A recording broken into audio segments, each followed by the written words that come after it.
आमदार योगेश कदम यांच्या पत्नीचे बॅनर फाडल्याप्रकरणी योगेश कदम यांनी आता हल्लाबोल केलाय। ओएसिस फर्टिलिटीच्या तज्ञांनी आयव्हीएफ उपचार पद्धतीद्वारे 1 लाखांहून अधिक जोडप्यांना मातृत्व प्राप्तीचा आनंद दिला आहे। मोफत अपॉइंटमेंट बुक करण्यासाठी आजच संपर्क साधा। ठाकरे गटाला आता पराभव दिसू लागलाय, त्यामुळे त्यांच्याकडून अशी कृत्य घडतायत अशी प्रतिक्रिया योगेश कदम यांनी दिली आहे। या कृतीला आम्ही सडेतोड उत्तर देऊ असं सुद्धा कदम म्हणाले। ही बाळासाहेबांची संस्कृती नाही, खरी शिवसेना स्टाईल दाखवण्याची आता वेळ आली आहे असंही योगेश कदम यांनी म्हटलंय।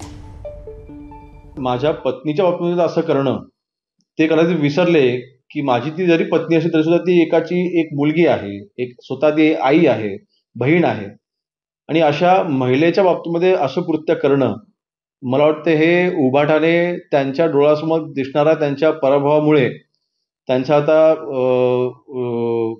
त्यांची मानसिकता खालवलेली आहे, त्यांची मानसिक स्थिती आता ही डगमगलेली आहे। एबीपी माझा, उघडा डोळे बघा नीट।